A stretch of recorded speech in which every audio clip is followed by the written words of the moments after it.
Muy buenas tardes, amigos. Muchas gracias por vuestra invitación a participar en la actividad Multiculturalidad, Crisis y Cambios. Y por mi parte me he preparado una charla que espero que se ajuste a los tiempos requeridos. Creo que se pasa un poquito por eso, pero espero que no resulte muy pesado, no obstante. Lleva por título El caos destructivo frente a la posibilidad de un mundo multipolar.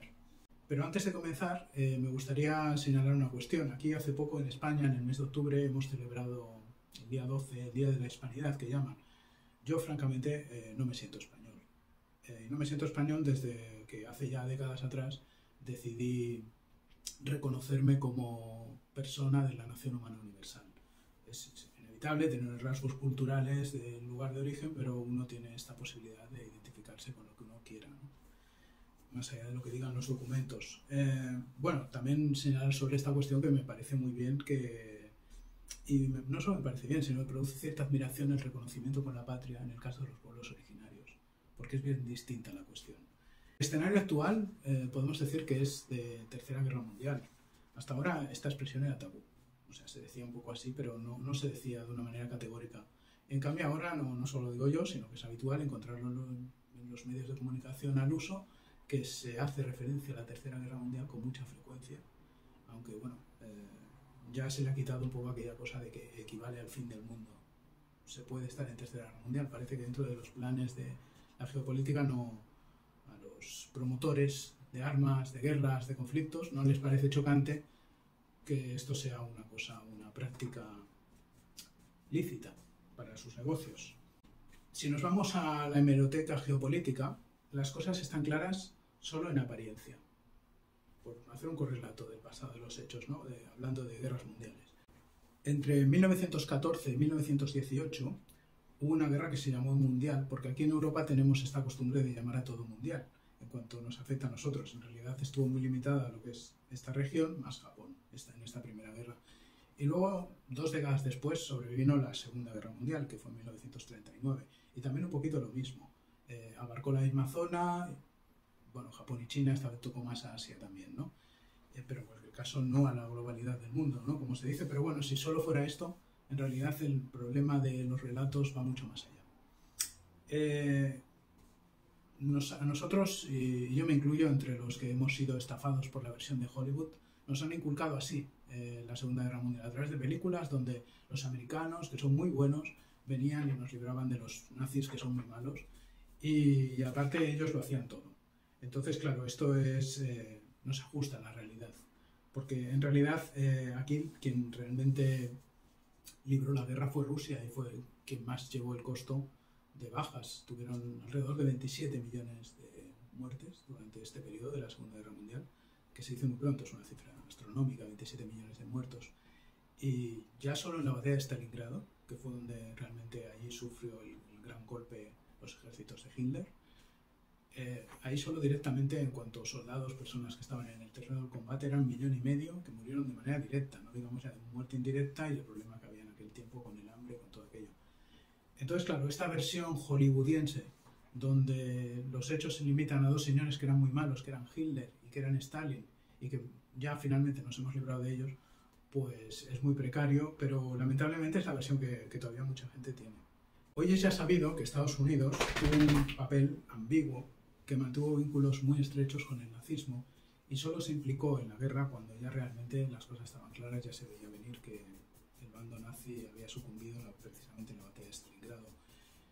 Pero curiosamente las grandes fortunas del nazismo no fueron a parar a Rusia, fueron a parar a los bancos suizos, a los bancos ingleses, a los bancos americanos y un largo etcétera.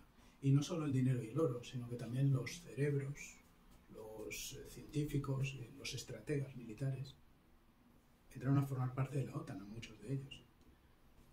Bien, entonces ahora llegamos al punto donde ya estamos hablando de la Tercera Guerra Mundial. Entonces, aquí hay unos hechos que observamos que esta Tercera Guerra Mundial está absolutamente injustificada. En las otras eran imperios que llegaban a un extremo de confrontación entre ellos y las cosas terminaban en el conflicto armado, en el choque entre grandes potencias. En este caso, el bloque de la URSS, como todos sabemos, se disolvió en 1991 y sin disparar un solo tiro se concedió la república, la independencia, a 14 repúblicas independientes. hoy en día son independientes. Además de eso, se disolvió el sistema comunista y ahí no pasó nada. Otro episodio que está todavía pendiente de un relato verídico es el bombardeo de Yugoslavia en 1999. Esto fue realmente chocante y espeluznante para mucha gente que estaba en esa mañana pues comprando en el mercado, llevando a sus niños a la escuela, haciendo una vida normal, y de pronto recibió cantidad y cantidad de bombas de la OTAN sobre el país, bajo el pretexto de que es que el dirigente es malo. Entonces, claro, como el dirigente es malo, hay que bombardear a las ciudades de manera sostenida y permanente, destruir escuelas, hospitales, infraestructuras, carreteras. El geopolítico analista mexicano Alfredo Jalife dijo en cierta ocasión: el dólar no es nada, ha perdido su respaldo, pero para respaldarse lo único que tiene es su poder, su gran poderío militar, que es lo que realmente sustenta al dólar en este momento.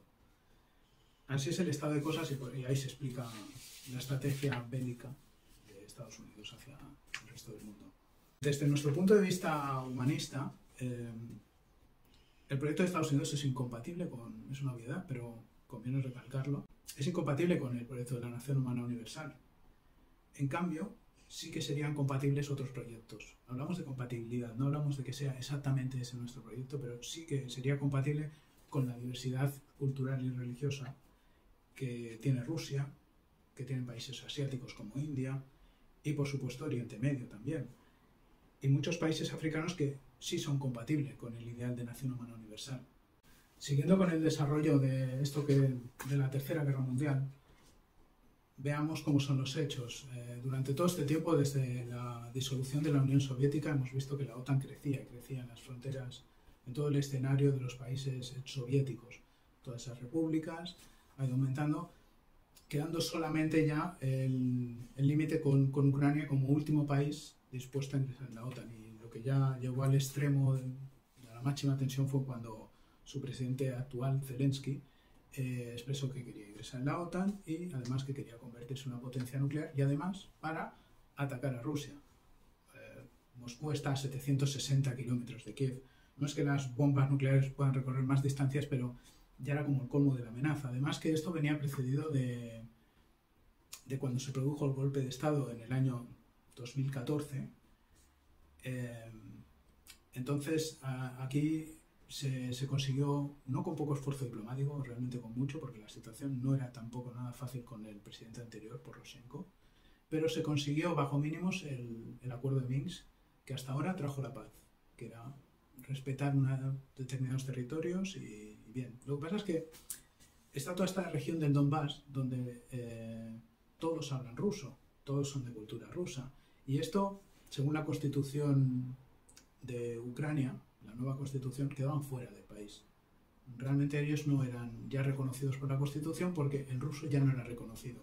Un país donde el 35% de la población habla ruso, caprichosamente decide que los rusos son sus enemigos.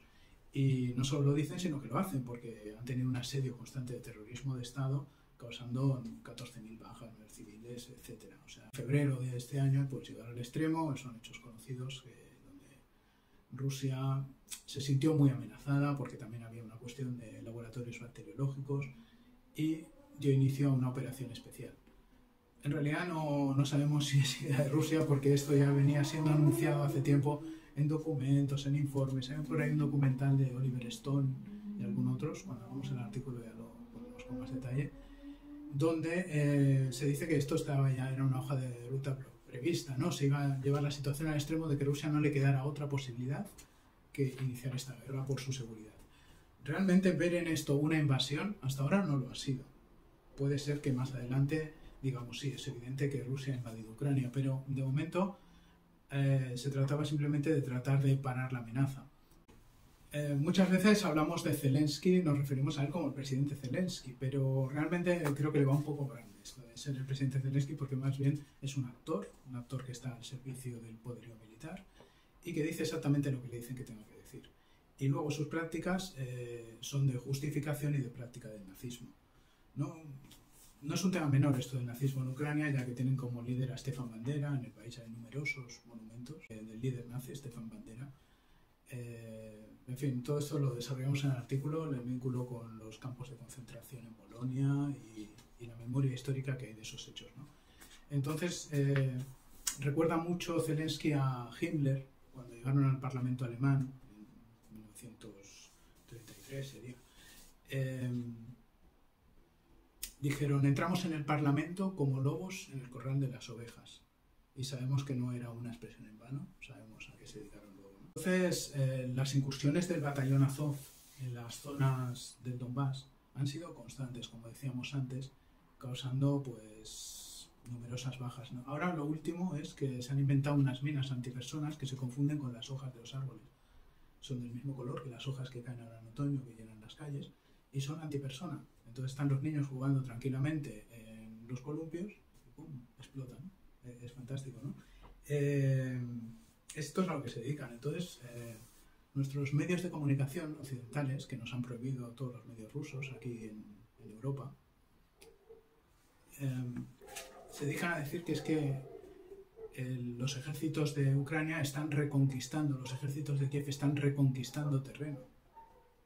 Y esto parece un insulto a la inteligencia porque estas personas de la región del Donbass, de las nuevas repúblicas que se han adherido a Rusia, lo que hacen es que buscan protección y lo han hecho a través de un referéndum. Entonces, ¿qué reconquista? Si no los reconocían ni como suyos, los estaban instigando, los estaban atacando. Pero esta es la versión a la que ellos nos tienen acostumbrados, su versión de las cosas. Después, la instigación nazi llegó al extremo del asesinato de la joven Daria Dugina, hija del ideólogo Alexander Dugin.